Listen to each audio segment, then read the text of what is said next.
दोस्तों, अमेरिकी राष्ट्रपति डोनाल्ड ट्रंप ने एक बड़ा दावा कर दिया है। उन्होंने कहा है कि उनके बोर्ड ऑफ पीस ने हमास और गाजा के बाकी हथियार वाले गुटों के सारे हथियार छोड़ने पर एक बड़ा समझौता कर लिया है। अब सवाल यह है दोस्तों कि क्या ये वाकई गाजा में शांति लाएगा या फिर सिर्फ कागजी बातें हैं। चलिए आसान भाषा में समझते हैं हुआ क्या है, ट्रंप ने क्या कुछ कहा है। पहले ये जान लीजिए कि बोर्ड ऑफ पीस है क्या। ट्रंप ने ये बोर्ड खुद बनाया है। इसका काम है गाजा में लड़ाई खत्म होने के बाद वहां का कामकाज चलाना, शहर को फिर से बनाना और सबसे जरूरी काम क्या है, हमास के हथियार छुड़वाना।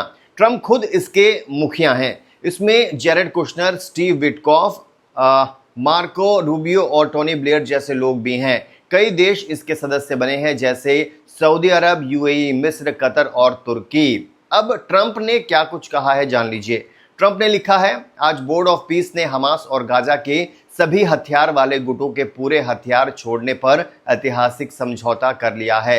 ये शांति की तरफ बड़ा कदम माना जा रहा है। उन्होंने ये भी कहा कि जैसे जैसे हमास हथियार छोड़ेगा वैसे वैसे इजराइल की सेना गाजा से पीछे हटेगी। सुरक्षा की जिम्मेदारी एक अंतर्राष्ट्रीय फौज और नई फिलिस्तीनी पुलिस लेगी।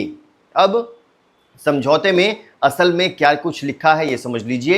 ये 15 पॉइंट का प्लान है। मेन बातें क्या है जानिए। गाजा में अब सिर्फ एक सरकार, एक कानून और एक हथियार का नियम चलने वाला है। मतलब सिर्फ नई फिलिस्तीनी सरकार ही हथियार रख सकेगी। हमास को धीरे धीरे अपने बड़े हथियार, रॉकेट, सुरंगें और बाकी सैन्य सामान छोड़ने होंगे। ये काम करीब 8 महीने में पूरा हो जाएगा। हथियार इजराइल को नहीं दिए जाएंगे, फिलिस्तीनी सरकार और अंतर्राष्ट्रीय लोगों की निगरानी में रखे जाएंगे। सुरंगों को भी नष्ट किया जाएगा। इजराइल की सेना भी धीरे धीरे पीछे हटेगी। ये कैसे चलेगा बताते हैं। पहले 14 दिनों में पूरा प्लान बनेगा, फिर धीरे धीरे हथियार जमा होंगे और सुरंगें नष्ट की जाएंगी। बीच में एक अंतर्राष्ट्रीय फौज भी आएगी। आखिर में गाजा की सुरक्षा नई फिलिस्तीनी पुलिस के हाथ में चली जाएगी।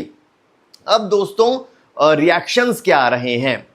हमास की तरफ से अधिकारियों ने कहा है कि हाँ, हमने ये समझौता मान लिया है। ये पहली बार है जब हमास ने खुलेआम सारे हथियार छोड़ने की बात स्वीकार कर ली है। इजराइल अभी चुप है, लेकिन कई इजरायली अधिकारी शक जता रहे हैं। उनका क्या कहना है? उनका कहना है कि हमास पहले भी ऐसे वादे कर चुका है, पता नहीं इस बार कितना सच होगा ये सब। मिस्र, कतर और तुर्की ने इस समझौते में बड़ी मदद की है।